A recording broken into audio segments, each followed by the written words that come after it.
कैसे हैं मेरे प्यारे बच्चों। मैं उम्मीद करती हूँ कि आप सब लोग अपने घर पर सुरक्षित और ठीक होंगे। आज हम भारत माता कविता की पुनरावृत्ति करने वाले हैं। मैं जैसे जैसे कविता पढ़ती हूँ आप सभी को मेरे साथ वह कविता पढ़नी है। चलो शुरू करो। पहली कविता है भारत माता। किसने तुम्हें जन्मते ही अपनी गोदी में बिठलाया, किसने तुम्हें हिलाकर आंचल प्यार किया दुलराया। हमें प्यार और दुलार कौन देता है? जब हम जन्म लेते हैं तो हमें प्यार और दुलार अपनी माँ देती है, हमारी माँ देती है। किसने तुमको अन्न और जल दे बलवान बनाया, किसने तुमको पाल पोस कर इतना बड़ा बनाया। माता पिता से बढ़कर किससे जुड़ा तुम्हारा नाता, प्यारे बच्चों उसे न भूलो वह है भारत माता। इस कविता में हमें एक और माता के बारे में बताया गया है जो हमें जन्म देने वाली माता से भी बढ़कर है। वो है हमारी भारत माता। भारत माता वो है जिसने हमें जन्म दिया, जिस भारत माता की गोद में पल बढ़कर हम आज इतने बड़े हुए। हमने यहाँ पर अन्न मिला, रहने के लिए जगह मिली, तो हुए ना ये हमारे माता पिता से बढ़कर। तो बच्चों अब बताओ मुझे, हमारे माता पिता से बढ़कर हमारे लिए कौन है? हमारे माता पिता से बढ़कर हमारे लिए हमारी भारत माता है। तो ठीक है, अब आपने ये कविता समझ ली। फिर हम इन कविता के प्रश्नोत्तर की पुनरावृत्ति करते हैं। चलो पहले तो मुझे ये बताओ कि हमारे देश का नाम क्या है? हमारे देश का नाम भारत है। हमें अनाज कहाँ से मिलता है? हमें अनाज कहाँ से मिलता है? बोलो मेरे बच्चों। हमें अनाज भारत माता से मिलता है। किसान खेती करता है जब हमें अनाज मिलता है। हमें पानी कहाँ से मिलता है? हमें पानी कहाँ से मिलता है मेरे बच्चों? हमें पानी आसमान से मिलता है जब बारिश होती है, वर्षा होती है, जब हमें पानी मिलता है। यह पानी नदी द्वारा हमें हमारे घरों घरों तक पहुंचाया जाता है। अब इसके बाद है पाठबोध। पाठबोध में हमें प्रश्नों के उत्तर लिखना है। मैंने इस प्रश्नों के उत्तर आपकी नोटबुक में लिखने के लिए आपसे कहा था। मैं उम्मीद करती हूँ कि आपने अपने प्रश्नों के उत्तर आपकी नोटबुक में या कॉपी में लिख लिए होंगे। हम इन प्रश्नों की फिर से पुनरावृत्ति करते हैं। तो पहला प्रश्न है, जन्म लेते ही हमें गोदी में किसने बिठाया? तो इसका उत्तर क्या है? जन्म लेते ही हमें हमारी गोदी में भारत माता ने बिठाया। दूसरा प्रश्न है, अपने देश का अन्न जल खाकर हम क्या बनते हैं? तो इसका उत्तर है, अपने देश का अन्न जल खाकर हम बलवान बनते हैं। क्या बनते हैं? बलवान बनते हैं। इसके बाद तीसरा प्रश्न है, हमें पाल पोस कर कौन बड़ा करता है? हमें पाल पोस कर भारत माता बड़ा करती है। चौथा है, हमें किसे नहीं भूलना चाहिए? हमें भारत माता को भूलना चाहिए। इन सभी प्रश्नों के उत्तर मैंने आपको लिखवा दिए थे। आपको इन प्रश्नों को बार बार पढ़ना है और इसे स्मरण करना है। उसके बाद दूसरा प्रश्न है, कविता की पंक्तियाँ पूरी कीजिए। किसने तुम्हें डैश ही अपनी डैश में बिठलाया? तो इसका उत्तर है, किसने तुम्हें जन्मते ही अपनी गोदी में बिठलाया, किसने तुम्हें हिलाकर आंचल प्यार किया दुलराया।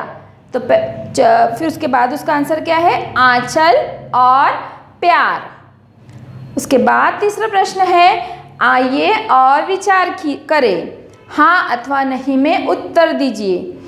बच्चों आपने ये प्रश्नों के उत्तर आपकी हिंदी की नोटबुक में लिख लिए हैं। तो प्रश्न है क, क्या हमें अन्न और जल बर्बाद करना चाहिए? सोचो बच्चों, हमें अन्न और जल बर्बाद करना चाहिए क्या? हमें यह अन्न और जल अपने आने वाली पीढ़ी के लिए बचा कर रखना चाहिए। तो इसका उत्तर है नहीं, हमें अन्न और जल बर्बाद नहीं करना चाहिए। दूसरा प्रश्न है, क्या हमें अपना आस पड़ोस साफ सुथरा रखना चाहिए? सोचो बच्चों, आस पड़ोस साफ सुथरा रखने पर क्या होगा और नहीं रखने पर क्या होगा, ये सोचकर वहाँ पर आपको उत्तर लिखना है। और हमने तो ये उत्तर लिख लिए है ना, तो इसका उत्तर है हाँ, हमें अपना आस पड़ोस साफ सुथरा रखना चाहिए। तीसरा प्रश्न है, क्या हमें भारत माता का सम्मान करना चाहिए? क्या हम बच्चों बोलो, क्या हमें भारत माता का सम्मान करना चाहिए या नहीं करना चाहिए? हमें उस भारत माता का सम्मान करना चाहिए जिसकी गोद में पल बढ़कर हम आज इतने बड़े हुए, हमें यहाँ से अनाज, जल तथा अन्य सुविधाएं मिली, तो हमें इस भारत माता का सम्मान करना चाहिए। तो इसका उत्तर है हाँ। अब इन सब प्रश्नों के उत्तर लिखने के बाद हम आएंगे पुस्तक के पृष्ठ क्रमांक 7 पर, मतलब पेज नंबर 7। यहाँ भाषा से लिखा है। इस काम के लिए आप अपनी मम्मी पापा की मदद ले सकते हो। यहाँ पर प्रश्न लिखा है भाषा से। तो पहला प्रश्न है, नीचे दिए गए चित्रों को देखिए, प्रत्येक के लिए समान अर्थ वाले 2 शब्द लिखिए। नीचे किसका चित्र है? नीचे एक पैरट का चित्र है। पैरट को 2 शब्द कौन से हैं वो हमें यहाँ पर लिखने हैं। पहला शब्द है तोता, दूसरा शब्द है शूक। पैरट को 2 शब्द कौन से हैं? तोता, दूसरा शब्द है शूक। उसके बाद है सन, मतलब सूरज। सूरज को पहला शब्द है सूर्य, दूसरा शब्द है रवि। पहला शब्द है सूर्य, दूसरा शब्द है रवि। उसके बाद है पेड़ का चित्र, मतलब ट्री। ट्री को दूसरा शब्द क्या है? वृक्ष। उसके बाद लिखा है तरु, वृक्ष और तरु। पहले प्रश्न का उत्तर क्या है? पैरट का मतलब क्या दिया है? तोता या शूक। दूसरा है सूर्य, रवि। उसके बाद है वृक्ष और तरु। बच्चों, आपको ये प्रश्नों के उत्तर आपकी हिंदी की पुस्तक में लिखना है। मैं उम्मीद करती हूँ कि आपने अपनी हिंदी की पुस्तक में ये सब कुछ लिख लिया होगा। उसके बाद है समान अर्थ वाले शब्दों को पर्यायवाची शब्द कहते हैं, मतलब समानार्थी शब्द कहते हैं। ये भी आपको आपकी हिंदी की नोटबुक में और पुस्तक में लिखना है। उसके बाद है पढ़िए, समझिए और लिखिए।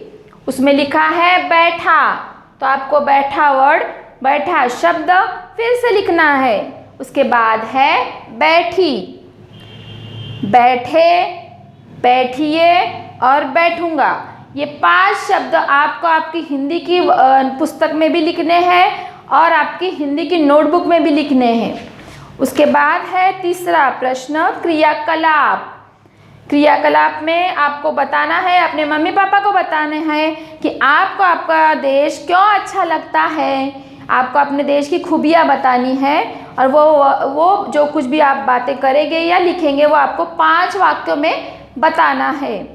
उसके बाद है मेरी कलम से, पृष्ठ क्रमांक 8 पर है। ये जो भी दिया गया है वो पुस्तक के पृष्ठ क्रमांक 8 पर दिया गया है। उसके बाद आपको लिखना है मेरी कलम से। सही शब्द चुनकर दी गई कविता पूरी कीजिए। उसमें नीचे हरे रंग के बॉक्स में आपको शब्द दिए गए हैं, उनमें से शब्द आपको चुनना है और आपको दिए गई कविता पूरी करनी है। हमने ये कविता पूरी की है। पहला है डैश रंग का झंडा प्यारा। झंडा कितने रंगों का होता है? तो यहाँ पर आएगा 3। तो यहाँ पर क्या आएगा? 3 रंग का झंडा प्यारा। यहाँ पर क्या आएगा? 3 रंग का झंडा प्यारा। दूसरी लाइन है शान से लहराता है। दूसरी लाइन में क्या आएगा? शान से लहराता है।